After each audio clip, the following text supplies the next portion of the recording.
Our second little number this week is 6. That's how many members of the Knicks averaged 17 or more minutes per game against the West last season. So not even half the game, not even 20 minutes a game, 17 minutes a game. I'm going to guess you can name all 6 members of the Knicks, but I won't put you on the spot. It's Mikal Bridges, Josh Hart, OG Anunoby, Jalen Brunson, Karl Anthony Towns, and Deuce McBride, a.k.a. the starters, and the one other guy Tom Thibodeau trusted on the New York Knicks last season. Pretty much par for the course, and there's a number of reasons why. Tibbs loved that starting 5. Whether he should have or shouldn't have, or the numbers bored out, who knows? Mitchell Robinson was injured for a lot of last season, missed more than the bulk of the season coming back from ankle surgery. A lot of skepticism, fair or unfair, about what those veterans, guys like Campaign, Landry Shamet, DeLon Wright, could provide. And, you're not going to lean too hard on rookies like Tyler Kolek, Ariel Hukporti, or Pacom Dadier. So that's 6 guys who, when they faced the West, got more than 17 minutes a game. This season, though, or heading into next season, rather, you got Mitchell Robinson healthy. You got a pair of new free agent arrivals, Jordan Clarkson, one of those West to East guys, and Gershon Yabusele. They grabbed him from the 76ers. A nice pickup with the taxpayer mid-level exception, I believe that is what they wound up giving him. And if I'm adding right here, that's a 9-man rotation, which I don't think the Knicks have had, since before the pandemic. And if that's before you get into any like growth from the young guys, or if they bring back Shamet or whatever, So what we do have, though, is a Knicks team that, with maybe some fresh ideas and some fresh bodies, can maybe help narrow that gap between East and West a little bit. What do you think about the way the Knicks are coming out of the first couple of days of free agency and looking to head into next season? Well, I think also the Knicks, not only do they have a good team that could make a sizable jump next season, a couple things have to go their way for them to do that internally, like organically.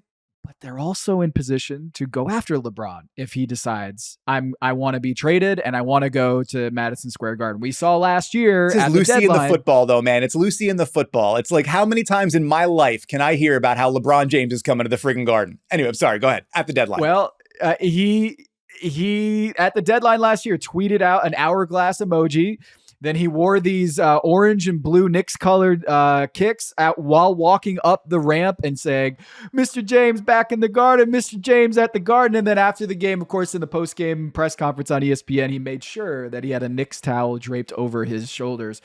It's just classic. But, they have the ammo, and also happening at the deadline last year, that whole Clutch Sports, Rich Paul clandestine meeting with Leon Rose and the Knicks front office. Apparently, they had kind of a fractured relationship, and the Knicks weren't really signing any clutch players. And if they did, it didn't end well, with Cam Reddish being, I think, the one that was kind of the example there.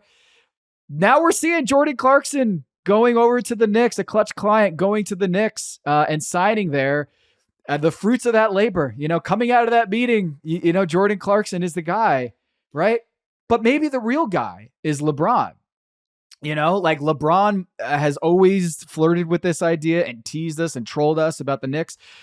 If they don't get LeBron, or if LeBron is actually going to stay with the Lakers, the Knicks could also be like, "Hey, Giannis, you happy with having Kevin Porter Jr. and Gary Trent as being basically your backcourt there? Come on down. Come over to New York." So they're in position. Also on that front, the Milwaukee Bucks have no incentive to tank because they don't have their picks. So a guy like Karl Anthony Towns, it makes sense if they're going to try to reload and retool. They're not going to want to just get Flotsam and a bunch of picks. They're going to want a guy who can play right away. And, Karl Anthony Towns could be that guy. So organically, the Knicks make a lot of sense of moving up in the pecking order in the East. But also, they could take another big swing here. I wrote in December of 2018, when I was working at The Ringer, a story about all the times LeBron has flirted with, mentioned, discussed the opportunity to potentially come to New York. It goes back to wearing a Yankees hat to the ALCS in 2007. Yes. So Which bothered me. Very much bothered me. I remember that. But it's as a literally Red Sox fan, yeah. There are prospects being drafted younger than the "Will LeBron come to New York" storyline. It's preposterous. But here we are. But what is preposterous, perhaps most preposterous about it, is that it's not preposterous. Like, you could actually see an argument for why he would make sense as like the finishing piece. We're through the looking glass now in the NBA. With like right. Damian Lillard got waived. Stretched 5 years of $22.5 million. Luka Doncic got traded for AD and a pick. Okay. So we're done. We're done with saying that's too preposterous. So yeah. Would that be an amazing, if it's not Cleveland, that might be the most interesting storyline, is him going to New York. Well, what he said, I was at that I think the last game he played against Dwayne Wade, and it was like, man, finishing up here at Staples Center, it could only be here or the Garden that our stories could end. Listen, is the story going to end at the Garden? Who knows? Breaking news, Dan, Mike Brown has been offered the New York Knicks job. Ooh, okay. The long national nightmare is over. We now have a New York Knicks head coach.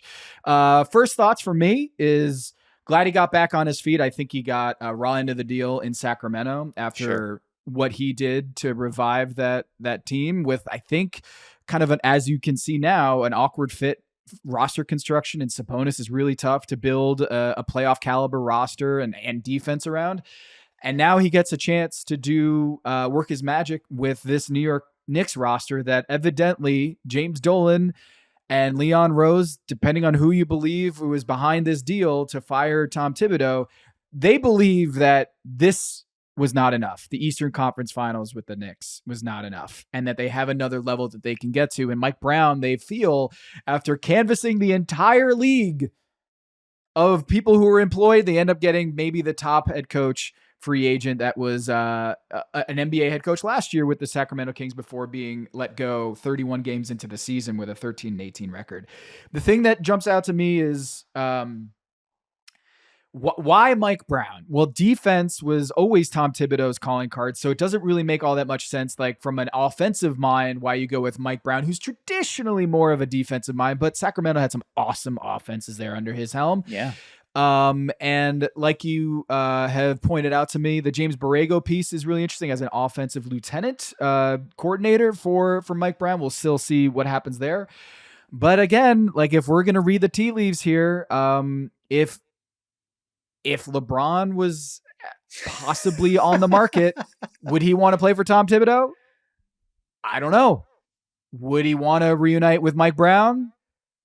The guy who helped him get to the 2007 NBA Finals as a 22-year-old. Sure.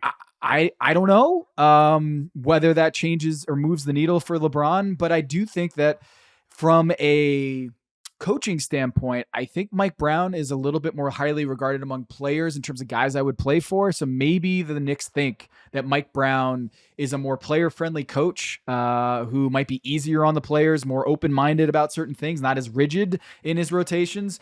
And I'm interested to see how this plays out. Yeah, I think that if the concerns about where the Knicks were after the Tom Thibodeau era were that it was a level of rigidity in rotation decisions, who you trusted and who you played, and let your overall creativity on the offensive end. The idea of going with, but you don't want to throw out the baby with the bathwater, right? You don't want to just like completely get rid of a defensive culture and the idea that getting stops is important.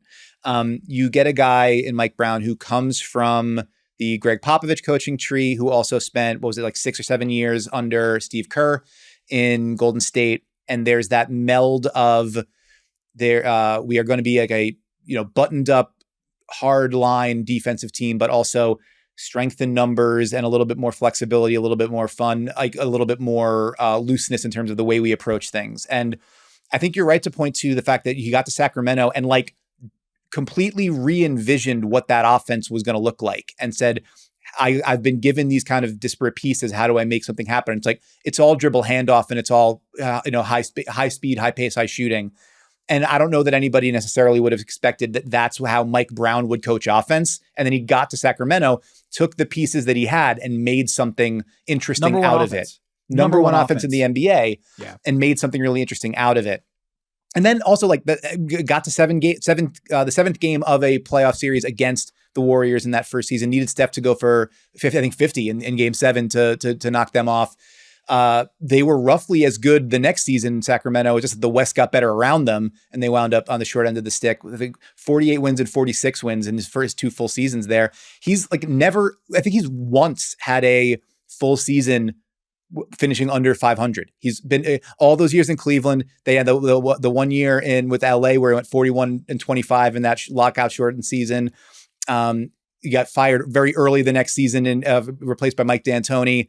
Had the one kind of like wonky season back in Cleveland when they got after the Kyrie lottery, but then before LeBron comes back, and then 2 really good seasons in Sacramento, and then things went south in Sacramento, and I don't know how much we can blame him for that.